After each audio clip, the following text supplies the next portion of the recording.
বিশ্বের সবচেয়ে আলোচিত সিইও ইলন মাস্কের সামনে এবার নতুন চ্যালেঞ্জ। শেয়ার হোল্ডাররা যদি অনুমোদন দেন, তবে আগামী 10 বছরে টেসলাকে নিতে হবে $1 ট্রিলিয়ন থেকে $8.5 ট্রিলিয়ন কোম্পানিতে। প্রশ্ন হলো, এটা কি আদৌ সম্ভব?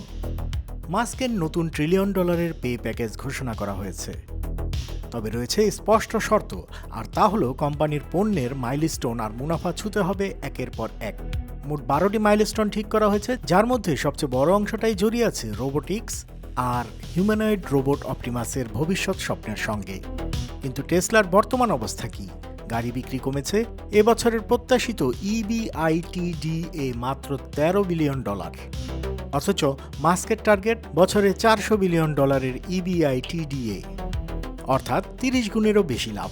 আর সেটা করতে হলে টেসলাকে হয়তো বিক্রি করতে হবে প্রতি বছর 10 কোটি অপটিমাস রোবট। হ্যাঁ, ঠিকই শুনেছেন, 10 কোটি রোবট প্রতি বছর। প্রতিটি রোবটের দাম ধরা হয়েছে প্রায় $25,000। টেসলার বর্তমান মুনাফার হার শতকরা 15।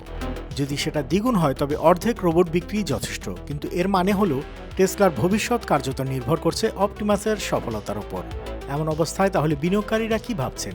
বিশ্লেষক জিন মুনস্টারের মতো রোবোট্যাক্সি আর সেলফ ড্রাইভিং সফটওয়্যার প্রত্যেকটি $1 ট্রিলিয়ন মার্কেট ক্যাপ এনে দিতে পারে। গাড়ি ব্যবসা হয়তো $1/2 ট্রিলিয়ন, কিন্তু সবচেয়ে বড় বাজি রাখা হচ্ছে রোবটের ওপর। আর্ক ইনভেস্টের পূর্বাভাস অনুযায়ী 2029 সালের মধ্যেই টেসলার মার্কেট ক্যাপ পৌঁছাতে পারে $7 ট্রিলিয়ন থেকে $10.9 ট্রিলিয়ন।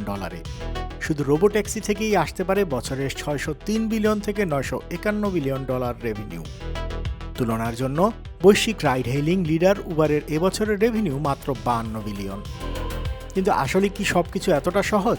মোটেও কিন্তু তা না। আর তাই মর্গান স্ট্যানলির বিশ্লেষণে বলা হয়েছে, টেসলার এই $400 বিলিয়ন মুনাফা লক্ষ্য তাদের প্রত্যাশার তুলনায় অত্যন্ত আক্রমণাত্মক, কারণ এতে এমন অনেক ব্যবসার অবদান ধরে নেওয়া হয়েছে যা এখানে বাস্তবে নেই। আর তাই বিশ্বজুড়ে অর্থনৈতিক বিশ্লেষকদের সামনে এখন একটাই প্রশ্ন, আর তা হলো, এমন পরিস্থিতিতে কি করবেন মাস্ক?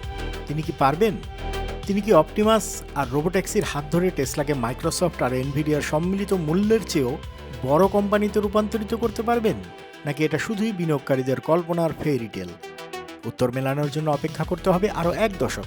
তবে আপাতত নিশ্চিত যে ইলন মাস্ক আবারও ভবিষ্যৎ নিয়ে বাজি ধরেছেন, আর তার সেই বাজি এবার শুধু গাড়ির জন্য নয়, মানবজাতির নতুন সহযাত্রী রোবটের জন্য।